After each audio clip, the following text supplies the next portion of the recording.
কোরবানির গুরুত্বপূর্ণ অনেকগুলা মাসালা বলা হবে, একদম মন দিয়ে শুনবেন মাসালাগুলা। কোরবানি না করলে গুনাহ হবে কি? আসসালামু আলাইকুম দর্শক, আমাদের দেশে উল্টাপাল্টা শয়তানিমূলক ফতোয়া দেওয়ার লোকের অভাব নাই। মুখ দিয়া যাইতেছে তাই বলতেছে যে কুরবানি দেওয়ার সামর্থ্য থাকা সত্ত্বেও, ধনী লোক হওয়া সত্ত্বেও কুরবানি না দিলে বলে কোনো গুনাহ হইব না। এটা কোনো কথা? এটা কোনো ফতোয়া? গাঁজাখুরি ফতোয়া করতে পায়, যেখানে রাসূল সাল্লাল্লাহু আলাইহি সাল্লাম বলেছেন সামর্থ্যবান হওয়া সত্ত্বেও যে কুরবানি করলো না সে যেন আমাদের ঈদগাহে না আসে। আচ্ছা, এই হাদিসটা পেলাম সহিহ হাদিস। তো আমাদের যারা সহিহ আকীদার লোক, যারা বুখারী শরীফ কইয়া সহিহ হাদিস কইয়া মুখ দিয়া ফেনাতি ডালায়, তারা এই হাদিসগুলো কি দেখে না নাকি? ও আব্দুল্লাহ জাহাঙ্গীর স্যার তো ঠিকই বলেছে তাইলে, যে আহলে হাদিসরা যখন তাদের বিরুদ্ধে কথা যায় তখনই টনটনে সহিহ হাদিসকেও তারা জাল হাদিস কয়। তো দর্শক, এসব বিভ্রান্তিমূলক ফতোয়া থেকে আপনারা অবশ্যই দূরে থাকবেন, এসব ফেতনাবাজদের থেকে অবশ্যই আপনারা দূরে থাকবেন। আপনারা কেউ এসব উল্টাপাল্টা বিভ্রান্তিমূলক ফতোয়া শুনে কেউ বিভ্রান্তিতে পড়বেন না। সর্বদাই সত্যটা জানার চেষ্টা করবেন, সত্যটা আমল করার চেষ্টা করবেন। তো দর্শক, আমরা আজকে জানবো সামর্থ্যবান হওয়া সত্ত্বেও যদি কেউ কুরবানি না দেয় তার কি কোনো গুনাহ হবে কি হবে না। আমরা দলিল প্রমাণ সহকারে জানবো, দলিল প্রমাণ ছাড়া কোনো কথা হবে না। আমি আবার বেশি কথা বললে আবার দুষ হয়ে যায় আমার, তাই আমি বেশি কথা বলতেছি না। আমরা সরাসরি বক্তব্যে চলে যাই এবং দলিল প্রমাণ সহকারে আপনারা বক্তব্যটি শুনবেন। তো বক্তব্যটি শোনা যায়। কোরবানি না করলে গুনাহ হবে কি? বুঝতে পারেন নাই? ওয়াজিব তরকের কবিরা গুনাহ, ওয়াজিব তরকের কবিরা গুনাহ। হাদিস শরীফে হুজুর ইরশাদ করেছেন, মা ওয়াজাদা সাআতান, যে ব্যক্তির কোরবানি করার মতো সামর্থ্য ছিল, অলাম ইউদাহ, কিন্তু কোরবানি করেনি, ফালা ইয়াকরিব মুসাল্লানা, সে যেন আমার মসজিদের কাছে ধারেও না আসে। কত কঠিন তাকিদ! সুতরাং কোরবানি না করলে গুনাহ হবে কি, এটা জিজ্ঞাসা করার অবকাশ নেই। আপনার তৌফিক হলে আপনাকে কোরবানি দিতেই হবে। এটার ব্যাপারে কোনো রকমের কনসেশন, কোনো রকমের ছাড় শরীয়ত আপনাকে দেয়নি। কোরবানির গুরুত্বপূর্ণ অনেকগুলা মাসালা বলা হবে, একদম মন দিয়ে শুনবেন মাসালাগুলা।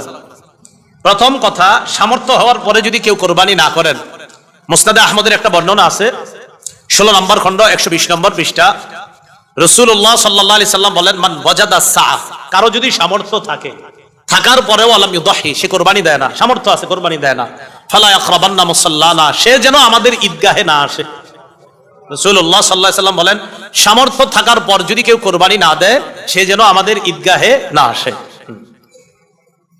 এখন কোরবানি কার উপর ওয়াজিব, খুব মন দিয়ে শুনবো আমরা। প্রাপ্তবয়স্ক সুস্থ মস্তিষ্ক সম্পন্ন ব্যক্তি, প্রাপ্তবয়স্ক সুস্থ মস্তিষ্ক সম্পন্ন ব্যক্তি, সে যদি নেসাব পরিমাণ মালের মালিক হয় তার উপর কোরবানি দেওয়া ওয়াজিব।